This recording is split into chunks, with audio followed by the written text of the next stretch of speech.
Good afternoon. Welcome to the Storytellers Campfire. This is your host, Charlie Checkers, for our Author's Voice program. I want to thank all our listeners for joining us around the world at our global campfire. Today's feature presentation is on The Deception Artist by Author Fayette Fox.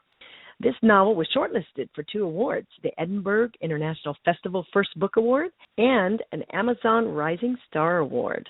But before I introduce our guests, it's my pleasure to announce to our global audience in 2016, Storytellers Campfire will be featuring a puzzle giveaway.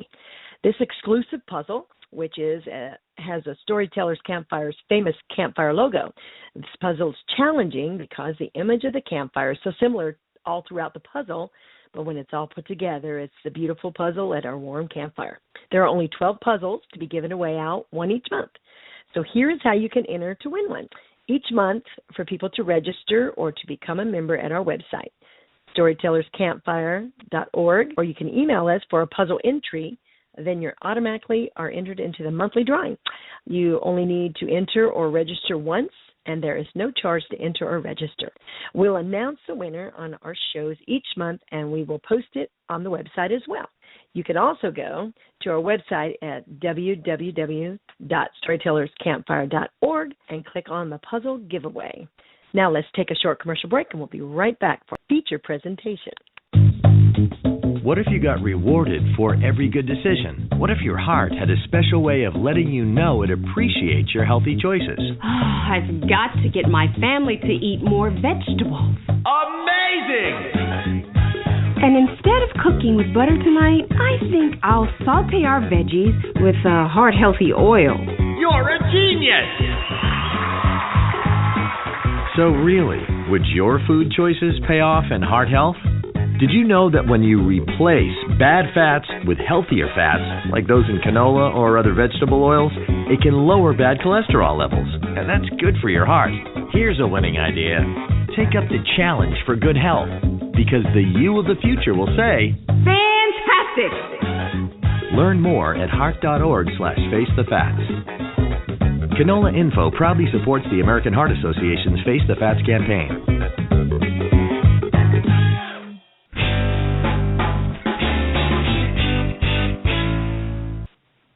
Welcome back to Storytellers Campfire in Progress. On our Author's Voice program, this is your host, Charlie Checkers. And for those of you who are just joining us, today our feature presentation is The Deception Artist by Fayette Fox. Let us all welcome this talented author to our warm campfire. Welcome, Fayette. Thank you so much for having me, Charlie. It's great to be here. Well, we're excited for you to join us today. So let's talk about the book first. We have lots to talk about today. This is your debut novel. How did you get started in writing? Well, I was always very creative growing up. I loved drawing, and writing was something that I was always very good at, but I didn't really do it for fun until high school, and I ended up doing my undergraduate degree in creative writing. So, it's been a passion of mine for a long time. So you always wanted to be a writer then? Well, I wanted to be an artist for a long time, I guess, okay. But as a kid. But, yeah, at some point I sort of transitioned to writing. Okay. How long did it take you to write The Deception Artist?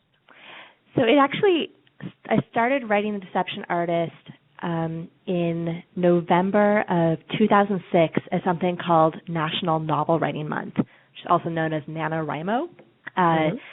It's basically a personal challenge to write a 50,000-word novel in a month. So a very ambitious project. There's tens of thousands of people all over the world that do this.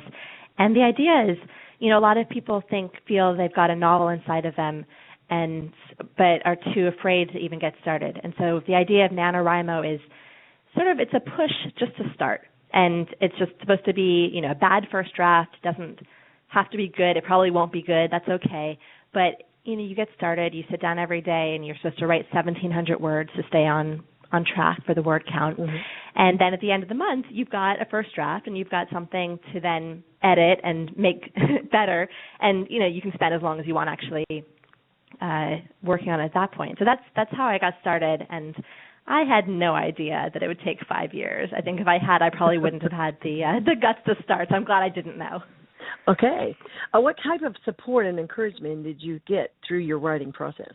Oh, gosh, I got so much support. I was working in London at the time at Lonely Planet Publications. So I was surrounded by, really wonderful people, a lot of writers, and my friends and family were very supportive.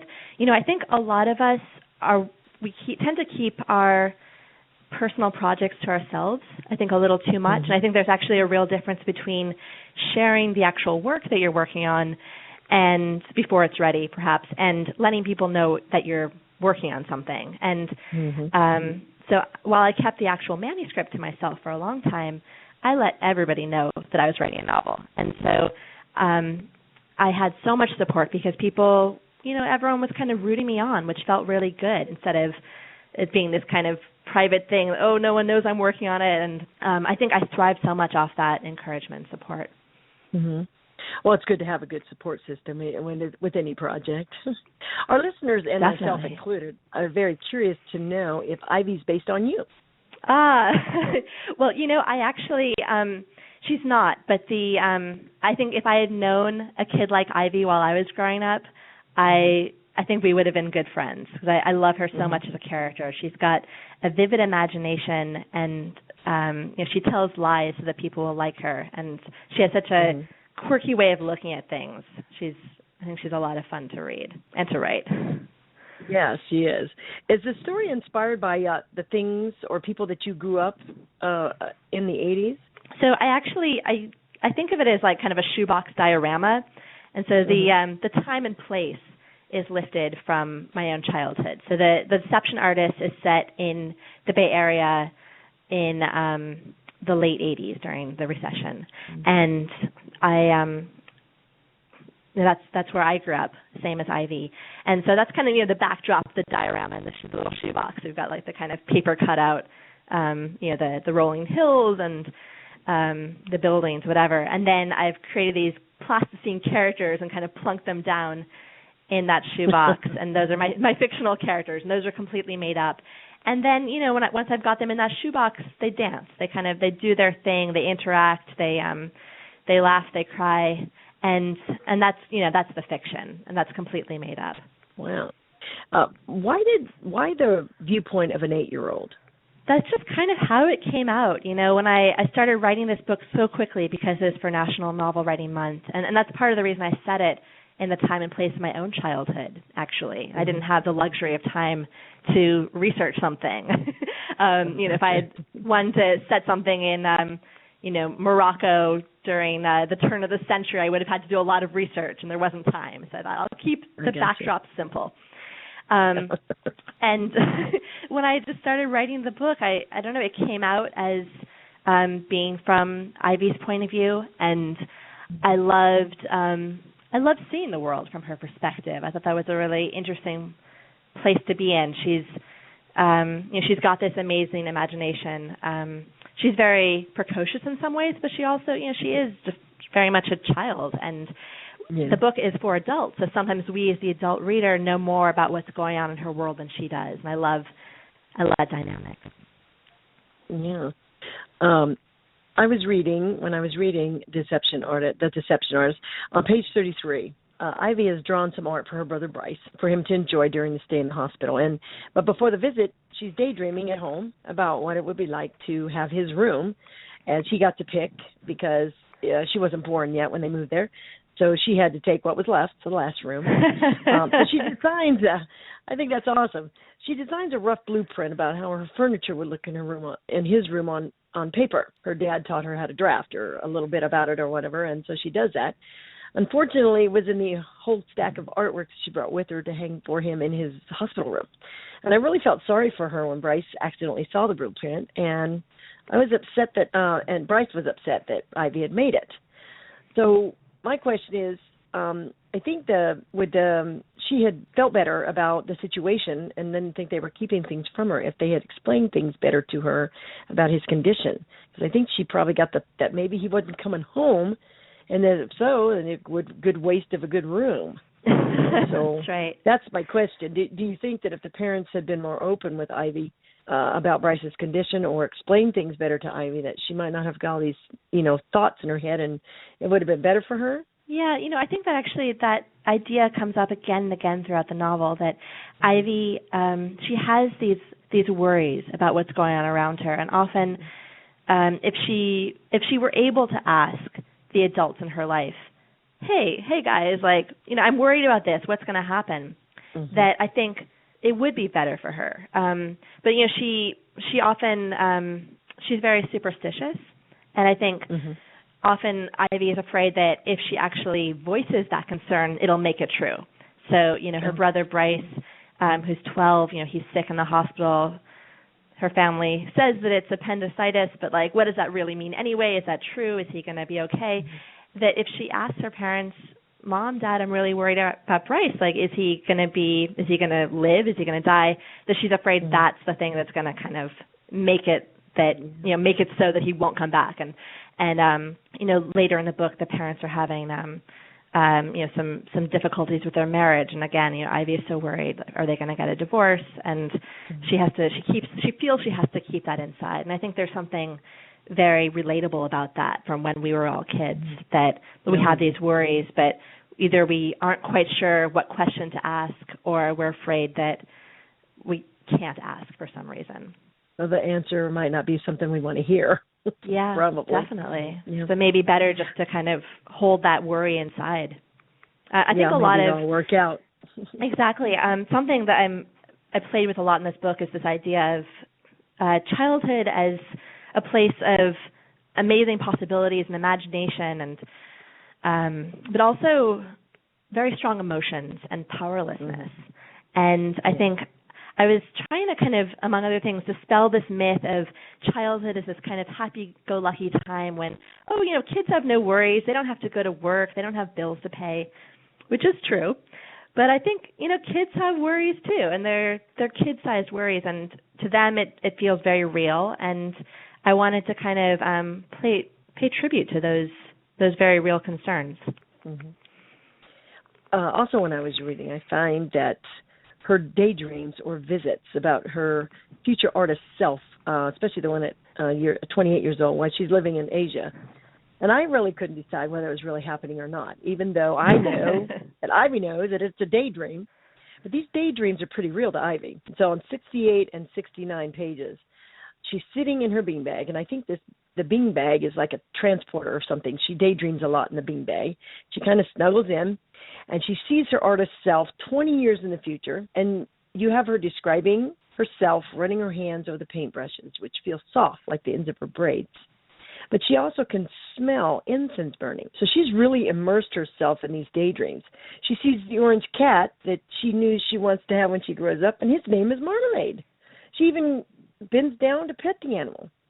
So then she's looking around, and she sees her grown-up self, and she's painting at the easel. And her grown-up self suddenly turns around and looks directly at her. When I'm in this book, I'm sitting right there, and I turn around, and when her Ivy turns around as herself, I jump. I literally about out of my skin at that point. So then she comes back to herself. She's in the beanbag, and she is shivering. Now, this was very real to her because she is breathing hard. She has anxiety about this, wondering if her grown-up self had seen her. And how is that happening, even though she knows it wasn't real? But the way you describe the scenes in the book, the reader is right there, experiencing the same emotions, seeing, hearing, smelling, touching, right when she's doing the same thing. That is what I want a book to do for me. And I think all our listeners are like that. When they read a book like this, they want to be right there, see herself, and it's just jolting to have yourself turn around, look at you, and like, what? Is she seeing me? Oh my goodness, I'm not supposed to be here. So, what inspired you to include these daydreams about her future self? Yeah, I love those sections of the book, and it kind of touches on this magical realism, and I love the ambiguity of, is this, just another daydream of Ivy's? Is it just in her imagination, or is there something else going on? Is she somehow actually transporting herself in the future? And I wanted to kind of keep that deliberately ambiguous and let the reader kind of decide for themselves. And yeah, I think I'd probably been working on the novel for about a year and a half, and this one of those early scenes where Ivy is visiting herself in the future just sort of came out, and I didn't really understand what it meant or how it fit in with the rest of the book, but it gave me chills, and I liked that feeling. I thought, okay, I feel like I'm onto something. Yeah. I'm just going to keep going with this and see what happens. I guess at that point in time, I had spent a year. I was living in London when I started writing The Deception Artist, and I quit my job at Lonely Planet. Spent a year traveling all over Asia, and then I ended up back in the States. I was living in Washington D.C., and it was a hard transition for me, being back in my own country for the first time as an adult. Being in a new city, like there's so much change, and I was working on the novel, working very hard, and I guess I was probably thinking about that year I'd just spent in Asia, and part of me was maybe still there. Just my mind was still there, and so I think that was kind of the inspiration for that. And when I was a kid, I loved the idea of kind of imagining what I would grow up to become, and writing letters to my future self and that sort of thing. I was completely enthralled with those ideas. So, yeah, and I'm grateful to my editor, my first editor at Myriad Editions, the publisher in the UK that first published this book, for really loving those sections as well, because they are a little strange. And I think had the book been in the hands of a different editor, they might have said, I'm not quite sure what you're doing with this future stuff. Let's just cut it out and just kind of simplify it. And then my publisher at Roaring Forties Press, the publisher that has published in North America now, she loves those sections as well. So I think that's kind of, it goes back to what I was saying before about how I very much shared the news with friends and family that, hey, I'm writing a novel, but I kept the manuscript to myself for a while. So I didn't want that feedback. I didn't want it to be a novel by committee with everyone kind of meddling and saying, well, I think this and that. Yeah, I wouldn't either if I was a writer to have that input. It's out there once you have it all done, and then they can see it, they like it or not. You know what I'm saying? Exactly. Yeah. I also wanted to mention that on page 71, the family meeting chapter. Ivy is very anxious about the family meeting. She's on the tire swing. And spinning and swinging is one of my favorite things to do. So I have an office chair, and I purposely have one that twirls seriously. And I like the height. I do. That's my favorite thing. And we just moved, so as soon as I can, I'm putting me up some big poles, and I'm going to have adults swing in the back. Now, I don't do extreme sports, which I love the free fall thing. I really do always have jumping off walls when I was a kid. And I still today go to the local, what do they call it, park there, Kaleidoscope there. And I will swing as high as I can, and I will jump. And, Geronimo, that is the most fun for me, safe fun that I can have. But Ivy is worried about this family meeting because she don't know what it's about. She and Bryce, are they in trouble? Is it fun news, like something good about their trip to Hawaii, or is it bad? But either way, if she has to wait for something, she'd rather find out what it is being dizzy. That is hilarious to me, like I said, because I love to swing. So I want to thank you for putting that in. That put me right back at my childhood in the middle of that, Geronimo, and jumping off the swing. So this is what I think that you want your readers to experience. So what do you hope they take away from the book after finishing it? Oh, gosh. Yeah, so many things. I guess really at the heart of it, I hope that it moves people emotionally in some ways. I think it's a very quirky novel. There's some very funny parts. There's also some, some kind of sad, heartwarming parts. And I really just hope that it inspires some sort of emotional response. Because when I have been going around the country doing book tours and speaking to people and doing author events at bookstores and reading. Actually, I often read that chapter, the family meeting chapter, and one that I'll read later on the show. Those are like my two favorite chapters for reading out loud. And it's so cool just like being in front of an audience and seeing that response. Seeing people on the edge of their seat and responding with laughter or faces of concern. So I think as writers we do so much of our work in isolation, and so really it's my hope just to be able to touch people emotionally. And I think you do that in this book. I was right there in the middle of it all as my 8-year-old self hanging out with Ivy. Now, aspiring writers want to know, and as our listeners and I myself, what advice would you give to writers that are trying to break out, to get their books published? Well, I guess just to write. Read a lot and write a lot. One of my pet peeves is the way so many people will kind of downplay the creative parts of themselves as being just a hobby. Oh yeah, I love doing taking photographs, but it's just a hobby. Or yeah, I really enjoy writing poetry, but it's just a hobby. And if you don't take your own craft seriously, why should anybody else? And I think there's so many people out there who are doing amazing creative work and also have something on the side, which is paying the bills, and that's totally legitimate, and that's the reality for so many people. That doesn't diminish the importance of that creative work. And for myself, when I started telling people I'm writing a novel, I'm a writer, it was a little scary at first, I'm sure, to say that. I thought, oh my God, is this real? Am I actually a writer? I haven't published anything yet. Does this count? But people responded as though it was legitimate, and then that made me feel more legitimate. And I said it with more confidence. And when I said it with more confidence, I felt more confident. So that would be my advice to to writers out there who are getting started, to own that title, to say I'm a writer, to announce it, be proud of it, and to sit down and do the hard work of writing. To me, that discipline is always the hardest thing, making myself sit down and actually pound away at the keyboard. That's the hardest thing.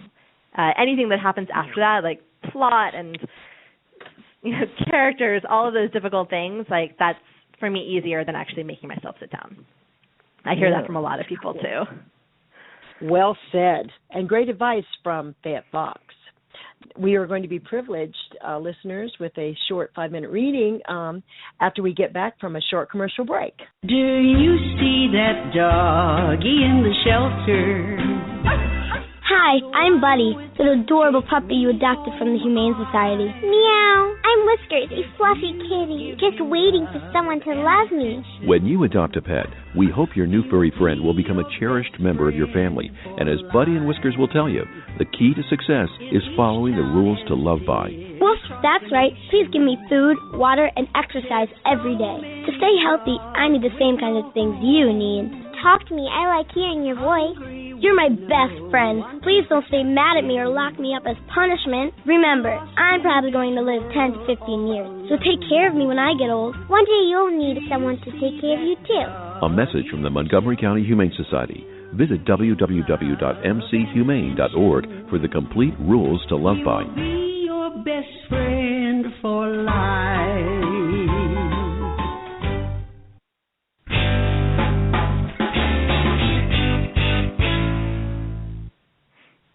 Welcome back to Storytellers Campfire, our Author's Voice program in progress. This is Charlie Checkers, your host, and we are picking the brain of writer Fayette Fox, the author of The Deception Artist, which I have thoroughly enjoyed reading. And now we're going to be privileged to listen to her treat us with a sample reading out of her novel, The Deception Artist. Please share with our listeners what you have picked out to read for us today. Have you heard? Great things are happening at your neighborhood Albertsons. All over the store, you'll find choices that are juicier, yummier, tastier, like produce that's fresher, crispier, sweeter.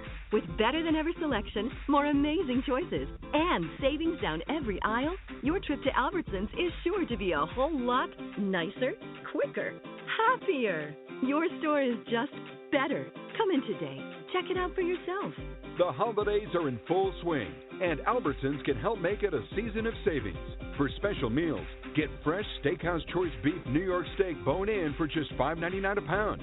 And get a sweet deal on seasonal favorite clementines when you pick up a 3-pound bag for only $3.99 each.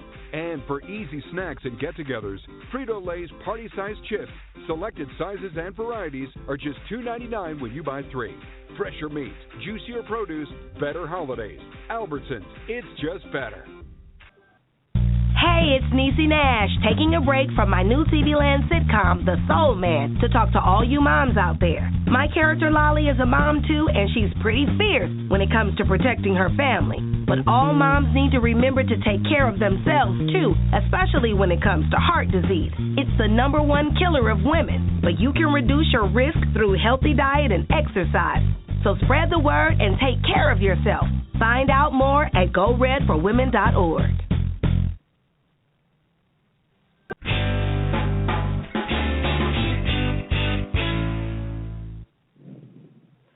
Okay, I'm going to read a chapter that comes in the middle of The Deception Artist. This is a camping trip, and Ivy, our 8-year-old protagonist, just saw her 12-year-old brother Bryce kissing this girl named Lucy, who's also camping with her family. I love this chapter because it gives us a taste of Ivy's vivid imagination. Longest night ever. That night, 3 bears are asleep beside me in our tent cave. Their breathing fills the blue darkness. I imagine they're dreaming of jumping fish and honey raids. I wish I could join them, but my sleeping bag is too cold. The ground is hard, and the outside noises of wind and other wild creatures keep me awake. Also, I suspect I am too different. Why, you're not a bear at all, they growl, suddenly noticing. You're just a little girl. Get lost. Mama Bear swats at me with a big paw, and I scurry off alone. They are my family, but sometimes I feel like I'm the odd one out. The smallest, youngest, always in the way. Goldilocks the criminal. Bad girl in trouble again. Poison Ivy. Bryce kissed a girl, and I saw. I am a dirty spy, a peeping Tom. I didn't know my brother was so grown up. Kissing is for teenagers. I try to force myself back to sleep, but I have to pee, and I'm scared to go out on my own. Finally, I wiggle out of my sleeping bag and start unzipping the tent. Papa Bear sighs and rolls over. I hold my breath, then step outside as quietly as I can. It's even colder out here, and I pull my sweatshirt sleeves around my hands. The yellow bathroom lights look far away. I chase the circle of light from my flashlight along the path. The fires are out. The tents are dark. It must be late. I wonder if Lucy has kissed a lot of boys. I'm halfway to the bathroom block when I hear a crinkling sound. It's coming from a trash can a few feet away. I step closer to investigate, and just then a raccoon's wide head pops up. I freeze. The raccoon slides to the ground like liquid. Another appears, and both animals stare straight at me. Once, when I was sleeping over at Jenny's, we saw a raccoon stealing cat food. Safely on the other side of the sliding glass door, we watched him wash and eat Mortimer's kibble, dirtying the water bowl. I try to remember if raccoons are dangerous animals. I think they can have rabies, which is a terrible biting disease. Dogs with rabies have foamy spit, like when you brush your teeth. If they bite you, you go crazy and want to bite things too. Then you probably die. I wish I was back in the tent, or at least safe in the bathroom.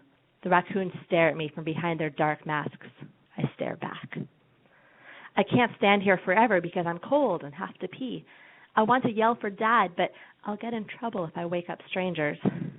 If I was older, I'd know what to do. I pray to my guardian angel and the last unicorn. I point my flashlight at the raccoons, and their eyes glow like alien eyes. They don't come closer, but they don't go away either. I think of my sleeping family, together and safe. No one even knows I need help. Finally, I show the raccoons my mean face and, growling, wave my arms above my head. Then I run fast and don't stop until I've closed the bathroom door behind me. Sitting on the cold toilet, I let out a little moan. They can't get me here. Afterwards, I spend a long time braiding and unbraiding my hair in the mirror, giving them time to leave. On the way back to the tent, I'm jumpy from all the forest noises. I swing my flashlight like I'm a night watchman, but the raccoons are gone, and I don't see any more wild animals. I hum, "Late last night when we were all in bed," which is about a cow who started a fire. She did it kicking over a lantern, not by playing with matches, which we shouldn't do either. When I reach the end of the song, I've come to the last tent, and beyond that are only trees. We have tent neighbors on both sides, so I've gone too far. I turn around and see the bathroom light twinkling far away. I try to remember if our tent is green or blue. I pray to God and Inspector Gadget for just 5 minutes of X-ray vision so I can see through the tent to my family. Maybe it's gray. I hurry back along the path, not humming anymore. I know it's a dome tent, but none of them look right. If I crawl into the wrong tent, it'd be like walking into a stranger's bedroom. I imagine unzipping a tent and squinting into the dark. There'd be sleeping people who might or might not be my family. I'd whisper, "Mom?" Then a strange couple would sit up screaming. "Burglar!" The man hits me with his pillow, feathers flying. "Get her!" the woman yells, dragging me inside and sitting on me. "Ow!" I squeak. "Get off of me." "Call the police," the man says, still whacking me with his pillow. "How?" the woman asks. "Damn, good point." The man stops hitting me for a minute. "I think I saw a payphone about 10 miles back on the main road." "Wait," I shout, spitting out feathers. "I'm innocent. I'm just trying to find my family." "Yeah, right," the woman says. "A likely story." "Let's tie her up," says the man. "We can't take any chances with this sort of criminal." "I'll call the cops. You stay here and make sure she doesn't get away." I keep walking until I'm back at the bathroom again. Exhausted, I sit on the ground. I watch moths bounce into the lights and think of Caleb Ludlow. "Ivy?" I look up. Lucy's curly hair is messy like a rock star's. She's drying her hands on her jeans. "What are you doing? Are you okay?" It's the middle of the night. I'm sitting outside the bathroom, staring at bugs. "I'm okay," I say in a small voice. If I tell her I can't find the tent, she'll think I'm the kind of dumb little kid who gets lost at school. If I ask her to walk with me, she'll think I'm a scaredy cat. Which is worse? Is it better to be lost or afraid? Is it better to be stupid or frightened? If she leaves, I'll be all alone again. "Actually," I stand, "I can't find my tent. You want me to help you look?" I nod. She holds out her hand. Mama Bear opens her eyes as I'm crawling into our tent. "Everything okay, baby?" she whispers. I want her to hold me tight while I tell her about the raccoons and getting lost in the woods. I needed help, and there was only me in the dark, me in the wilderness, only Ivy, frightened during the longest night ever. But I'm not sure if telling will make my hurt better, and it might make it worse. If Mom knows I got lost, she might not let me go to Red Hill Shopping Center without her anymore. So I keep quiet. Back in my sleeping bag, I try to pet my own hair like I'm a cat until I fall asleep. Thank you.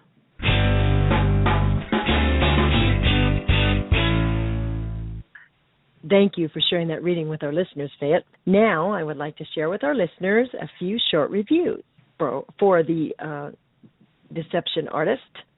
The Independent says, it's a quirky, charming debut, and Ivy's perspective is beautifully captured. We love this book. Says that the characters in this novel are wonderfully brought to life. with both the children and adults being incredibly voiced throughout, a captivating debut, and hopefully the first of many books from Fayette Fox. The stylist, Emerald Street, says, with sharp, witty prose, an utterly endearing and sympathetic heroine. The Deception Artist is a story that draws you in and has you rooting for its central character as if she were your 8-year-old self, and I find that to be true. The novelicious says the Deception Artist is told from Ivy's perspective, and I love being inside her 8-year-old mind. Ivy's artistic and has a fantastic imagination, but she is also easily confused, which leads to some great laugh out loud moments. And the book bag, last but not least, the Ivy. Ivy is a brilliant character, and Fox writes her perspective incredibly naturally. The Deception Artist is a very impressive debut. All the characters are complicated, but overall sympathetic. Apart from anything else, a reader can't help but fall for Ivy. High praise from these reviews. And I think our listeners now would really like to get to know you a little bit, Fayette, your personal life, maybe some. But before we get to that, start on your amazing world-traveled life, we're going to take a short commercial break. Be right back. Work can be fun, but it isn't fun if you get hurt on the job. Wear the proper safety equipment. When you're working outside, drink plenty of water, and don't be afraid to ask for help from your coworkers. Remember, your boss is responsible for your safety. Know your limits and your rights. Work hard and be safe. For more information, visit OSHA.gov or call 800-321-OSHA. A message from the U.S. Department of Labor.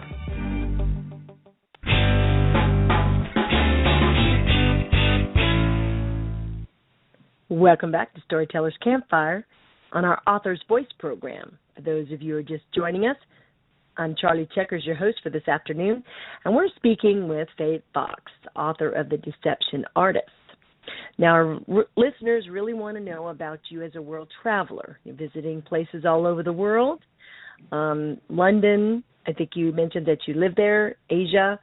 You visited the Netherlands, India, Australia, trekked the Himalayas. I am so jealous, but at the very least, we would like to all know how you survived being attacked by a giant Japanese centipede. So first things first, this is so awesome. Now, you hold an MA in publishing from the London College of Communication and a BA in creative writing from Hampshire College. Tell our listeners about you being the former commissioning editor for Lonely Planet Publishers in London. Oh, it was such a dream job. I was living in London. I had just finished my my publishing master's degree, and travel had always been a huge passion of mine, and I had always used Lonely Planet guidebooks. And I actually sent them a speculative letter, just sort of gushing about how much I loved their books and how I was, just finishing up this degree, and if they had any jobs that might be a good fit, I'd love to hear from them. And I remember getting the phone call when they reached out to me and said that actually there was a job that might be a good fit, and when can I come in for an interview? It was pretty much the coolest thing ever. I loved working for Lonely Planet. I guess my job was to basically come up with a high-level vision for what the guidebooks to different countries in Europe should look like, and then communicate that with the freelance writers. And I loved, the folks in my office were amazing, and the travel writers were incredible people. I didn't travel for work very much, but I traveled a ton in my own time, and it was really fun having the freelance writers at on hand before I went on a trip. I could kind of have a beer with them and say, okay, so I'm going to Morocco. I've read your guidebook. Here's what I'm into. What else should I know? And to have that firsthand knowledge from the guidebook authors is just incredible. Well, that was pretty exciting to go to London to work. That is awesome. So then you, I don't know in the timeline, but you traveled in 2008, traveling in Asia. That had to be an awesome experience. But most of the time when people visit other countries, I suppose typically you stay for 2 weeks or a month. Why did you stay so long in Asia? Yeah, I guess it's funny because I was so immersed in that Lonely Planet world travel publishing that it was actually it felt very normal to quit your job and spend a year traveling, to take a career break. And I don't think anyone regrets taking a trip like that. To have a huge stretch of time to really get stuck into a country and to explore more deeply. And I think the times that I felt most fulfilled during that trip were when I was moving more slowly. Spending, at one point I spent 2 weeks in this one little village in Nepal, and I had my little daily routine that I would get up and I would go for a little walk around the village, and I would have chai in this particular tea house, and there was it's a family-run place, and there were these little kids, and I would chat with the kids, and I would continue on my walk, and something amazing would always happen. Amazing to me. To the villagers, it was a normal life. It was a water buffalo being slaughtered or whatever. But I was just amazed I felt so privileged to get to witness these little moments of daily life. So I think the next time I take that sort of trip where I'm gone for a long time, I would love to visit fewer places and spend more time in each. Yeah, longer time to soak up the culture, I imagine. Yeah, What exactly. did you see while you were there? What struck you, culture? What did you like about Asia? Oh, so many things. I picked Asia. I traveled. Thailand, I guess, was the first non-Western country I went to, had ever been to. I went the first time when I was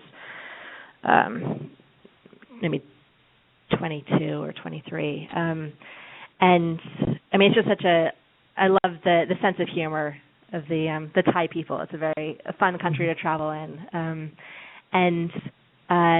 So I'd been to Laos, I'd been to China before this 2008 trip, and so I wanted to travel overland as much as possible. I didn't want to be flying everywhere. I wanted to kind of fly to Asia and then move more slowly. And I guess I thought it would be a good continent for a year.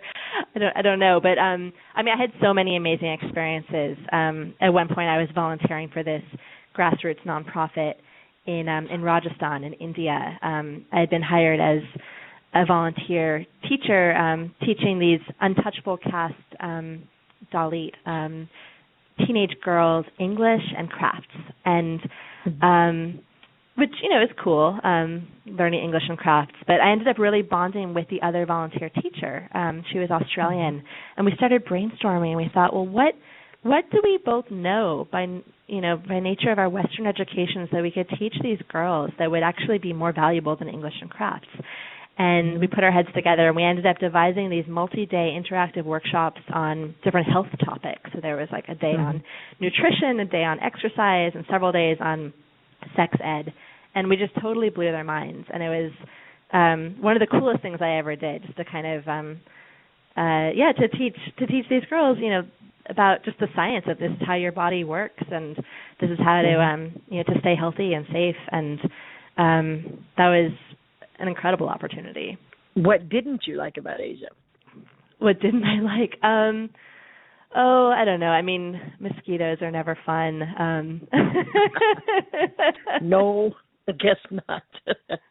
You didn't have any problems health-wise while you were there? No, I took very good care of myself. I got a million shots before I left, and I'm always very careful about drinking purifying my water and just sort of taking calculated risks with street food. And so I guess I was a very experienced traveler before I went on that trip. So I knew. Bad stuff happens sometimes, if you're going to get sick, you're going to get sick. And and that's why I said calculated risks. I ate a lot of street food. I love food, and to me, food is a wonderful way of experiencing a culture. And so, I wasn't about to swear off street food. But you look at who's eating at this place. If it's a really popular place with a lot of locals and there's a high turnover of food, then it's probably going to be pretty safe. If it's some little market stand where there's the vendor vendors' hands don't look very clean and no one's eating the food, then like maybe stay away. You know, there's you kind of get a sense be observing. Gotcha. Yeah. So would you recommend others visiting Asia? Yeah, I'd recommend any long adventure. I mean, really, I don't think anyone, quits their job and goes on some amazing adventure and then comes home and thinks, I wish I'd stayed home and kept working. I just don't think that happens. No. Yeah, if you're going to spend the time and the effort and the money to research and the passport and the charts and everything you have to go through to get there, definitely need to be in the moment, I think. Keep a journal, take lots of pictures, I would imagine. You must have your albums are overflowing, I imagine.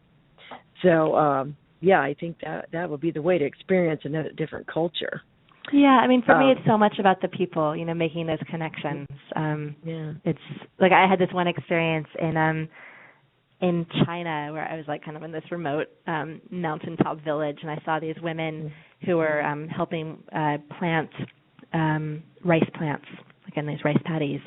And I really wanted to help them. I've done a little, volunteering on our organic farms, and I wanted to help, but I didn't, how to exactly. And so I asked somebody in my guest house how to ask, "Can I help you?" in Mandarin, and I wrote it down, phonetically, and I tried to memorize the expression. I hiked up to this hilltop, and where all the women were there, shin deep in the mud, and I said my phrase, and they laughed, and then they kind of beckoned for me to come and help them, and it was just one of the coolest ways to spend an afternoon. I thought this is, and then there's it goes beyond language.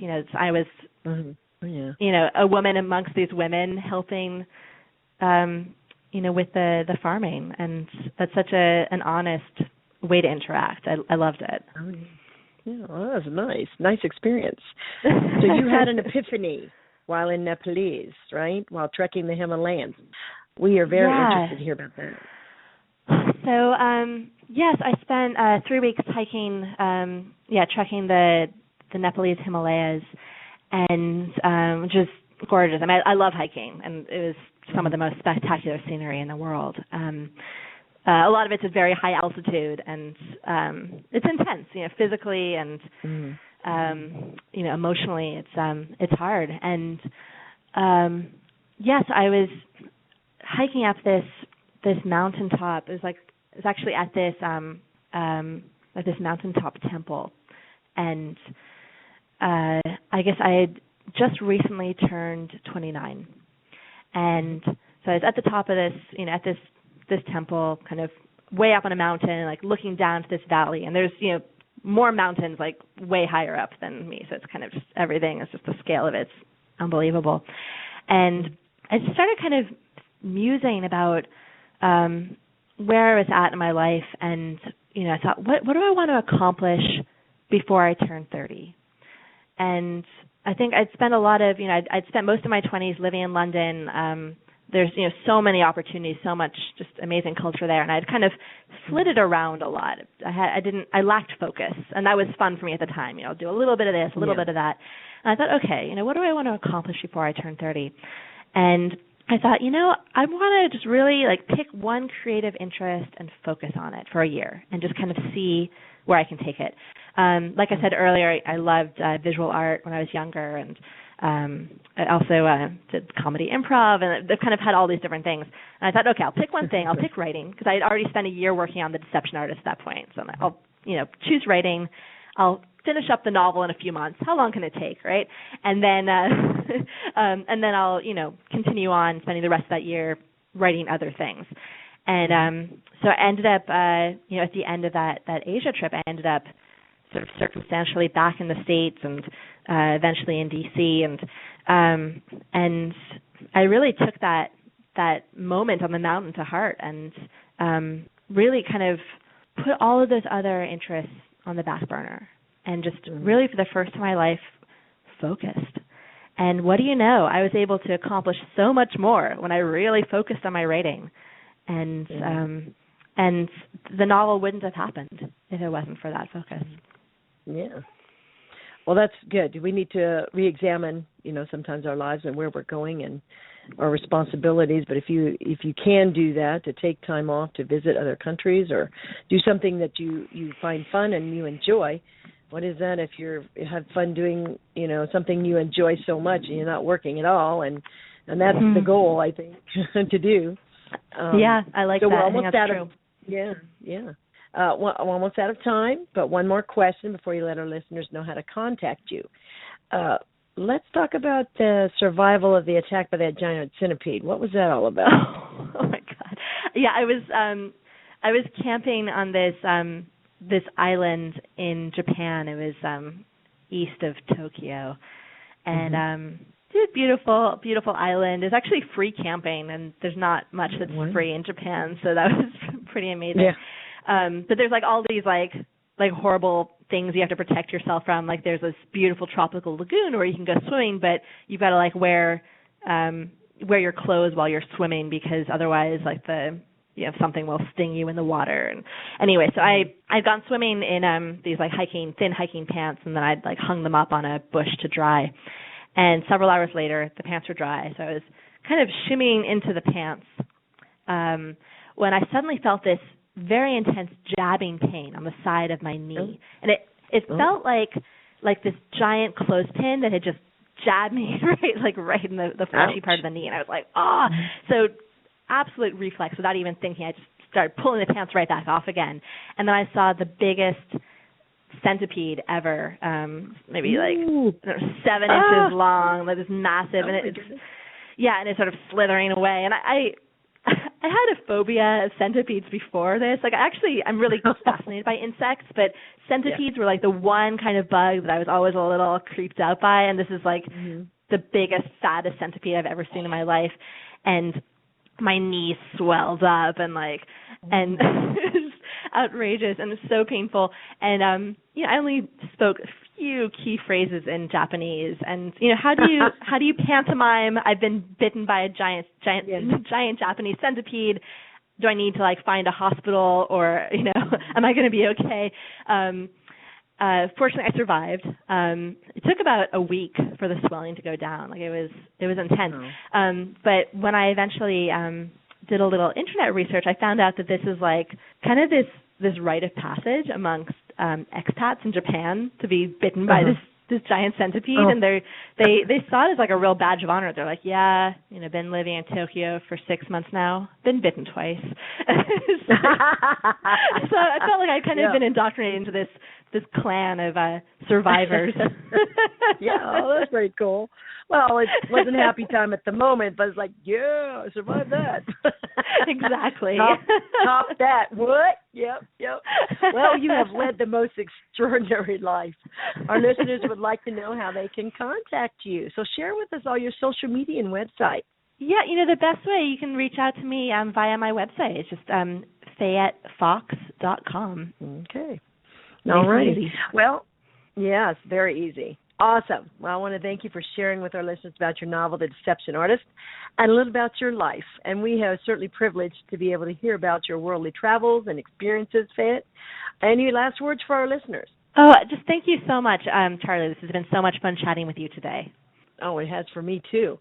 Before we go, remember, listeners, to email us at storytellerscampfire@gmail.com or register at www.storytellerscampfire.org as a member, or click on those puzzle pages. That's all the time we have today. I want to thank all our listeners and our sponsors for whom these programs would not be possible. Remember to dance like no one's watching and sing like no one's listening. Have a good evening. Goodbye.